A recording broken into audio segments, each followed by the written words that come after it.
Hi hello welcome to our channel. నేను miss. ఈరోజు మనం చెప్పుకోబోయే కథ రాక్షసుడు పార్ట్ 5. కథలోకి వెళ్ళే ముందు లైక్ చేయడం మరవకండి. చూస్తున్నాను తన్నే. తన కళ్ళు ఎంతో ఆనందంగా ఉన్నాయి. ముందుకు వంగి నా చెంప మీద మెత్తగా ముద్దు పెట్టుకుంది. నాకు వర్క్ ఉంది ప్రజ్ఞ. నేను చెప్తుండగానే నా వడిలో కూర్చుండిపోయింది ప్రజ్ఞ. నాకు అర్థమైంది తను బాగా డిస్టర్బ్ అయిందని. ఐ లవ్ యూ ఆది అంటూ నా కళ్ళలోకి చూసింది. తెలుసు అన్నాను నేను. నాకు లవ్ యూ ఎప్పుడు చెప్తావు? తను గుసగుసగా అడుగుతోంది. చెప్పాలి అనిపించినప్పుడు అన్నాను నేను ఏమాత్రం తడపడకుండా. ఇప్పుడు చెప్పాలి అనిపించడం లేదా? తన పెదవులు తాకినట్టుగా నా పెదవులను తాకుతున్నాయి. లేదన్నట్టు చిన్నగా తల ఊపాను నేను. ఐ మిస్ యూ ఆది. తను నా చెంపల మీద 2 చేతులు వేసి పెదవులు అందుకుంది. ఒక అమ్మాయి ఇష్టంగా వచ్చి కిస్ చేస్తుంటే ఎవరు కాదనగలరు? అందుకు నేను అతీతం కాదు కదా. ఒక్కసారిగా తనని ముద్దు పెట్టుకోవాలనే కోరిక ఎక్కువైపోయింది నాలో. ప్రజ్ఞ చుట్టూ నా చేతులు బీసుకున్నాయి. తను మొదలుపెట్టిన ముద్దుని నేను కొనసాగించాను. తను అరమోడ్పు కళ్ళతో నన్నే చూస్తోంది. తన చూపులు మత్తుగా ఉన్నాయి. అసలు తను ప్రజ్ఞయేనా అనే అనుమానం కనిపిస్తోంది నాకు. నిన్న ముద్దుకే కంగారు పడిపోయింది. ఈరోజు తనే స్వయంగా వచ్చి దగ్గరయ్యి ప్రయత్నం చేస్తోంది నాకు. తను నా నుంచి దూరం జరగడానికి నా భుజాలు నొక్కిపట్టి వెనక్కి జరుగుతుంటే తన వీపు మీద చెయ్యేసి బలంగా నా వైపుకి లాక్కున్నాను నేను. తను నా వైపు చూసి సన్నగా నవ్వింది. తన కంఠం మీద నా ముద్దుల ప్రవాహం మొదలైంది. విచిత్రంగా తను నన్ను ఆపలేదు. తనలా నా ఫీలింగ్ని నేను కంట్రోల్ చేసుకోలేకపోయాను. చాలా అది ప్రజ్ఞ భారంగా ఊపిరి తీసుకుంటూ నన్ను ఆపడానికి ప్రయత్నం చేసింది. వాట్ ఈస్ దిస్ ప్రజ్ఞ? విసుగ్గా ఆమె భుజాన్ని పట్టుకున్నాను నేను. మనకింకా మ్యారేజ్ అవ్వలేదా అది అంటూ నా భుజాల మీద వాలిపోయింది ప్రజ్ఞ. తను ఏం చెప్పాలి అనుకుంటుందో నాకు అర్థం కాలేదు. మరి ఎందుకు ఇదంతా? సో వాట్ అని చిరాగ్గా అన్నాను నేను. అర్థం చేసుకో అది. I love you. నీకోసం ఏదైనా చేస్తాను. ఆ విషయం నీకు కూడా తెలుసు. నువ్వంటే నాకు ఎంత ఇష్టమో నీకు చాలా బాగా తెలుసు. ఇదిగో ఇప్పుడు నిన్ను ఆపాలని లేదు, కానీ నాకు కొన్ని ఉంటాయి కదా అది అని అంది ప్రజ్ఞ. మనం పెళ్లి చేసుకుంటాం కదా ప్రజ్ఞ, నమ్మకం లేదా అని అడిగాను. ఆది ప్లీజ్ కోప్పడకు. నా చేతివేళ్ల మధ్య తన చేతివేళ్లు మెల్లిగా దూర్చింది ప్రజ్ఞ. ఆది పెళ్లి చేసుకుందాం త్వరగా please. I can't live without you అంటూ మరోసారి గాఢంగా ముద్దు పెట్టుకుంది ప్రజ్ఞ. ఈసారి నాకేమీ అనిపించలేదు. ఆలోచిస్తున్నాను కదా, నేను ఆ ఫీల్ నుంచి బయటకు వచ్చేశాను. ప్రజ్ఞ మాటల్లో, ఆమె బిహేవియర్లో ఇష్టం ప్రేమ కనబడుతున్నాయి. కానీ నేను ఇప్పుడే పెళ్ళికి సిద్ధంగా లేను. ప్రజ్ఞతో ఇప్పుడే రిలేషన్ స్టార్ట్ అయింది. అంత త్వరగా నెక్స్ట్ స్టెప్ వేయడం నాకు కరెక్ట్ అనిపించడం లేదు. నిన్ను డిస్టర్బ్ చేస్తున్నాను కదా. ఐఎమ్ రియల్లీ సారీ ఆది. నిన్ను చూడకుండా మాట్లాడకుండా నేను ఉండలేకపోయాను. అందుకే ఇక్కడి దాకా వచ్చేసాను. ఈసారి నువ్వు చెప్తేనే వస్తాను, సరేనా? ప్లీజ్ అలా ఉండకు. నువ్వు అలా మూడీగా ఉంటే నాకు గిల్టీగా ఉంటుంది అది అంది ప్రజ్ఞ. ఆమె నా మీద నుంచి లేవడానికి ప్రయత్నం చేస్తుంటే తనని వెళ్ళనివ్వకుండా ఆపై, ఇప్పటికిప్పుడు మ్యారేజ్ అంటే నాకు ఇబ్బందిగా ఉంటుంది ప్రజ్ఞ. నాకు కాస్త టైం కావాలి అన్నాను నేను. నిజానికి నేను జెన్యూన్గానే చెప్తున్నాను. ఒకరి గురించి ఒకరు తెలుసుకోకపోతే ఇద్దరి పర్సనల్ లైఫ్ ఎలా ఉంటుందో నాకంటే ఎవరికీ బాగా తెలీదు.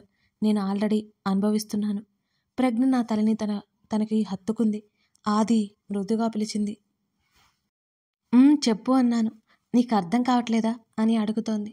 నాకు ప్రజ్ఞ మాటలు అర్థమయ్యి కానట్టే ఉన్నాయి. ఏంటి ప్రజ్ఞ అని అడిగాను. తనేదో అడగాలి అనుకుంటోంది.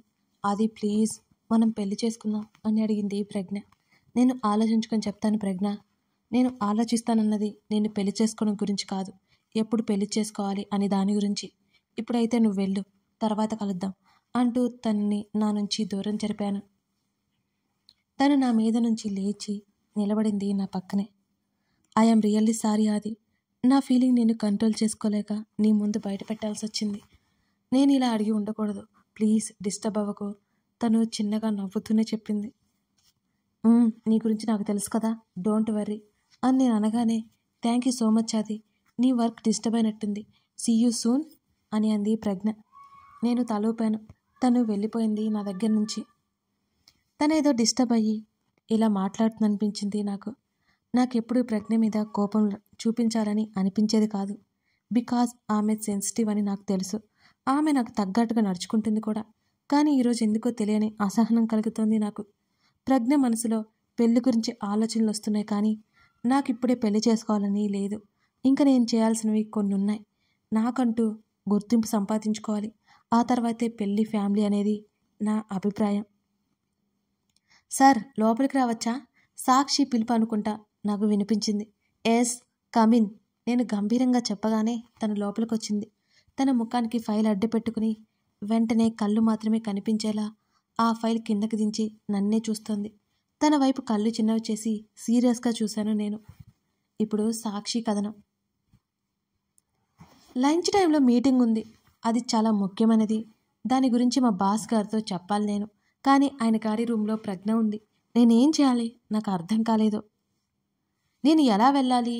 వెళ్తే ఇంకెలాంటి ఘోరం చూడాల్సి వస్తుందో అని నాకు భయం వేసి ఆ గది బయటే తచ్చాడుతున్నాను. ఎట్టకేలకు ప్రజ్ఞ వెళ్ళింది. అది కూడా తక్కువ సమయం కాదు.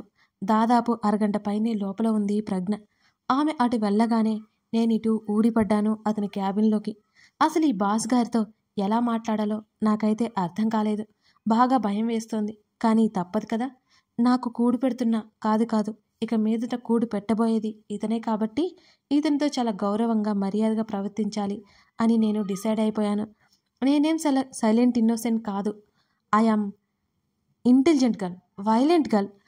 ఇతను నాతో చేయనంత వరకు నేను చాలా గుడ్ గర్ల్. ఏదైనా చేస్తే అవుట్. నాలోని రౌడీ సాక్షి బయటకొస్తుంది. అదేంటో అతనికి తెలుస్తుంది. ఇతని అంతు తేలుస్తుంది కూడా. అదే భయంతో ముఖానికి ఫైల్ అడ్డు పెట్టుకుని లోపలికెళ్ళి అది మెల్లిగా కిందకి దించి అతని వైపు చూశాను నేను.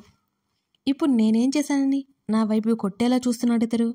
సార్, నేను నెమ్మదిగా పిలిచాను. వాట్? విసుగ్గా అడిగాడు. ఒక్కసారిగా అదిరిపడ్డాను. వెంటనే తేరుకున్నాను. నేను మీటింగ్ గురించి చెప్పకపోతే ఈ క్షణమే నా ఉద్యోగం పోతుంది. ఈ బాసులు ఎలా ఉన్నా మన పని మనం చేసుకుపోవాలి అంతే. వాళ్ళు తిట్టినా ఏమన్నా సైలెంట్గా ఉండాలి. సార్, అది ఈరోజు ఆఫ్టర్నూన్ గోల్డెన్ రెస్టారెంట్లో మీటింగ్ ఉంది అంటూ ఫైల్ తీసి ఆయన ముందు పెట్టాను నేను. యూ మే గో అంటూ ఆ ఫైల్ లాక్కొని విసుగ్గా అన్నాడు. నేను భుజాలు కదిలించి ఆ గదిలో నుంచి బయట కూడిపడ్డి ఊపిరి పీల్చుకున్నాను నేనిక. ప్రజ్ఞ వస్తే హ్యాపీగా ఉండాలి, కానీ ఇతనేంటి కారాలు మిరియాలు నోరుతున్నాడు. నాకైతే అర్థం కాలేదు ఏమైందో. ఒకవేళ ప్రజ్ఞ వెళ్ళిపోయిందని ఇతనింత చిరాగ్గా ఉన్నాడా? లేకపోతే వీరిద్దరి మధ్య డిష్యూన్ జరిగిందా? నేను తెగ ఆలోచించాను.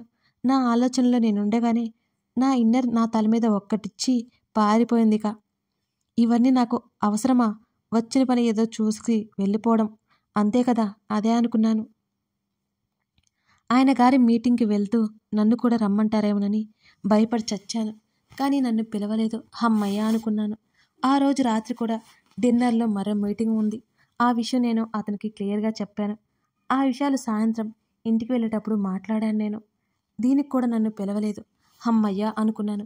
ఎట్టకేలకు ఆ రోజుని హాయిగా కంప్లీట్ చేసుకున్నాను నేను. ప్రస్తుతానికి ఈ బాస్ అయితే నాకు నచ్చాడు. ఈ జాబ్ కూడా నచ్చింది. ఆ రోజు ఏమో హుషారుగా ఇంటికెళ్ళాను. నేను ఇంటికి వెళ్ళేసరికి మమ్మీ, అమ్మమ్మతో పాటు ఎవరో ఒక ఆవిడ కనిపించారు నాకు. ఆవిని నేను ఇదే మొదటిసారి చూడ్డం. ఎవరబ్బా ఈవిడ? సోనా, ఇలారా. మా మమ్మీ నన్ను పిలిచింది. అలా పిలవడంతో దగ్గరికి వెళ్ళి నిలబడ్డాను. నా ఫ్రెండ్ తను, మీనాక్షి అని మమ్మీ పరిచయం చేసింది. హలో ఆంటీ అన్నాను నేను. నీకు అత్త వరుస అవుతాను అని చిన్నగా నవ్వుతూ అంది మీనాక్షి ఆంటీ. నేను నవ్వి ఊరుకున్నాను, ఎక్కువ మాట్లాడకుండా. ఆవిడ రూపం, ఆవిడ మాటలు భలే ఉన్నాయి.